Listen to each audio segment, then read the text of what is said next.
Hello student, मैं हूं Nikul sir और आज की वीडियो का हमारा टॉपिक है occupational structure on the eve of independence, Indian economic development, chapter number 1 और ये लेक्चर नंबर 5 चल रहा है। Occupational structure on the eve of independence का मतलब ये हुआ कि भारत की आज़ादी के संध्या में, भारत की जब आज़ादी थी उस संध्या में भारत का ऑक्यूपेशनल स्ट्रक्चर कैसा था। अब हम बात ये आती है कि ऑक्यूपेशनल स्ट्रक्चर क्या होता है। Occupational structure refers to distribution of working population across primary, secondary and tertiary sector of the economy. किसी भी देश की इकोनॉमी में ऑक्यूपेशनल स्ट्रक्चर का मतलब होता है वर्किंग पॉपुलेशन। वर्किंग पॉपुलेशन मतलब कामगार, जो जनसंख्या जो काम करते हैं, युवा होते हैं, जो कहीं ना कहीं किसी ना किसी काम में लगे होते हैं, उनका डिस्ट्रीब्यूशन मतलब किन किन कामों में लगा होता है। ये स्ट्रक्चर 3 तरीके का स्ट्रक्चर होता है, 3 तरीके का सेक्टर होता है वर्किंग का: primary sector, secondary sector and territory sector. Primary sector के बारे में आपको पता होगा। प्राइमरी सेक्टर यानी कि related to agriculture, mining and other. Secondary means production sector and territory means service sector. तो उस समय भारत को जब इंडिपेंडेंस मिली, इंडियन इंडिपेंडेंस के टाइम, उस समय जब भारत छोड़ के जब भारत में ऑक्यूपेशनल स्ट्रक्चर किस तरीके का था, इस चीज की बात करते हैं। तो ध्यान में ये रखिएगा कि सबसे पहले हमारा जो एग्जैक्ट उस समय अंग्रेजों का था, जो एग्जैक्ट डेटा नहीं मिला हुआ है, हम यहाँ पर जो डेटा लेंगे वो डेटा लेंगे 1951 का। 1951 के टाइम हम देखेंगे जो प्राइमरी है, सेकेंडरी है और टर्टियरी है, उसके जो डेटा किस तरीके से दिखा हुआ है। देखिए, ये जो डेटा आपके सामने दिख रहा है, इसमें occupational distribution of India at the time of independence, यानी कि भारत की आजादी के समय ऑक्यूपेशनल डिस्ट्रीब्यूशन किस तरीके का उधर ऑक्यूपेशन, और दूसरी तरफ 1951 का। और ये जो डेटा दे रखा है परसेंटेज में दे रखा है। प्राइमरी सेक्टर 72.7%, यानी कि टोटल पॉपुलेशन का 72% प्राइमरी सेक्टर में जो है लगे हुए थे वर्किंग पॉपुलेशन, जिसमें एग्रीकल्चर में है 50%, यानी कि 72.7 का 50% ऑन दी एग्रीकल्चर, यानी कि केवल खेती बाड़ी में। एग्रीकल्चर लेबर 19.7, खेती बाड़ी के जो मजदूर में लगे होते थे, जिनको खुद का खेत दूसरों के खेतों में काम करते हैं, वो 19.7% लोग थे population. Forestry, fisheries, animal husbandry, plantation में 2.4% लोग, माइनिंग में 0.6%।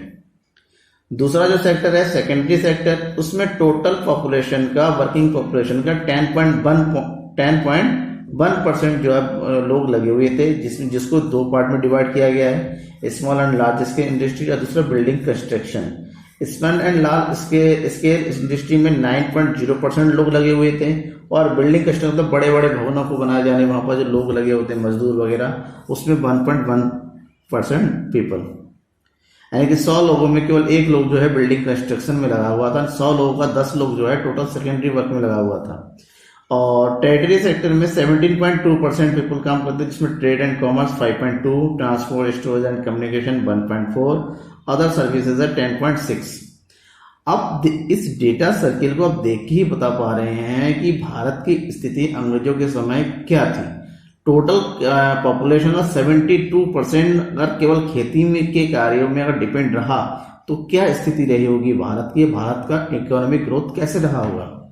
क्योंकि कहा जाता है कि केवल और केवल एक ही सेक्टर में डिपेंड होना, या केवल प्राइमरी सेक्टर में डिपेंड होना कभी विकास का सही, उसमें भी एग्रीकल्चर सेक्टर की हालत और ज्यादा खराब थी। अब हम इन तीनों सेक्टर को पॉइंट टू पॉइंट पढ़ते हैं कि किस तरह से इसकी हालत हुई है और इनकी हालत क्या थी 1951 के अकॉर्डिंग, यानी कि 1915 के डेटा के अकॉर्डिंग। हम आजादी से पहले अंग्रेजों के समय का जो डेटा है किस तरीके से देखते हैं। सबसे पहला point number 1, sector first, agriculture.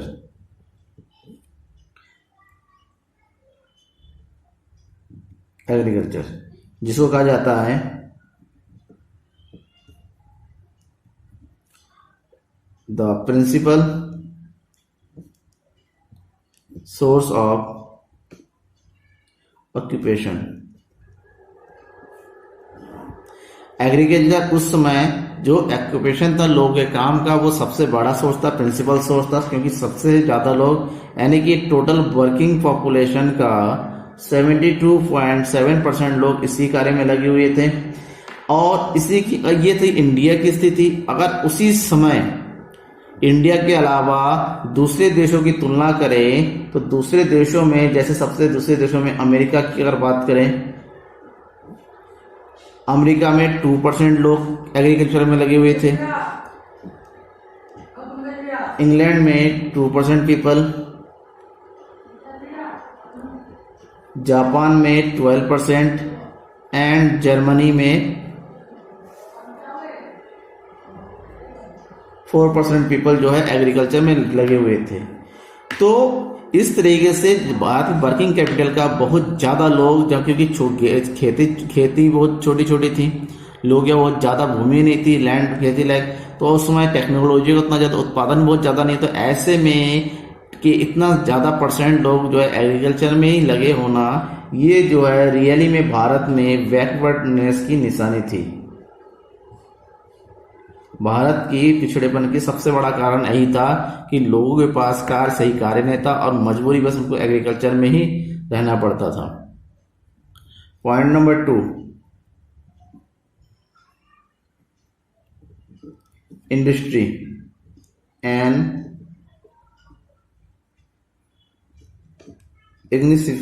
insignificant source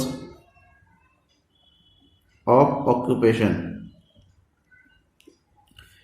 पूरे विश्व में, क्योंकि उसमें इंडस्ट्रियलाइजेशन चल रहा था, पूरे विश्व के लोग लगातार जो है इंडस्ट्री में काम करते चले जाते। उस देश की, हर देश की जनसंख्या, बहुत बड़ी जनसंख्या इंडस्ट्री में लगे हुए थे। लेकिन उसके उलट भारत में आज़ादी के समय इंडस्ट्री में केवल और केवल 9% लोग, 9% ऑफ वर्किंग कैपिटल जो इंडस्ट्री में काम कर रहे थे, मैन्युफैक्चरिंग इंडस्ट्री में काम कर रहे थे। ऐसा इसलिए था क्योंकि अंग्रेज लोग जो है इंडिया से रॉ मटेरियल खरीद के जो काम करते थे, फाइनल तैयार करते, वो इंग्लैंड में तैयार करते थे। ऐसे में उन्होंने इंडिया में इंडस्ट्री का सही डेवलपमेंट पे विशेष जोर नहीं दिया। जबकि उसी समय इंडिया की जब बात करें, इंडिया के समय यूएसए में जो है टोटल पॉपुलेशन का 32% जो है इंडस्ट्री में लगे हुए थे। इंग्लैंड की मैक्सिमम जनसंख्या 42% लोग इंडस्ट्री में। इनका कारण भी है क्योंकि ये दूसरे देशों की को कॉलोनियल बना हुए थे और दूसरे देशों से रॉ मटेरियल लेके अपने देश में उत्पादन करते थे। ऐसे में इंग्लैंड बहुत ज़्यादा आगे बढ़ गया था। और जापान में, अगर जापान की तुलना करें, जापान में जो है 39% लोग जो है इंडस्ट्री में लगे। इससे ये सिद्ध होता है कि बाकी देशों की इकोनॉमिक ग्रोथ जो है इंडिया की तुलना में अच्छी इसलिए थी कि उन लोगों ने इंडस्ट्रियलाइजेशन में पहले ही बहुत ज़्यादा डेवलपमेंट कर लिया था। क्योंकि इंडिया में इंग्लैंड था और इंग्लैंड का केवल और केवल एक ही मकसद था, इंग्लैंड का विकास करना, डेवलपमेंट करना। उनको इंडिया की इकोनॉमी से कोई मतलब नहीं था। वो इंडिया को केवल और केवल अपने रॉ मटेरियल के मार्केट के सप्लायर के रूप में और साथ ही साथ फिनिश गुड्स के मार्केट रूप में इंडिया को समझते थे बस। Point number 3,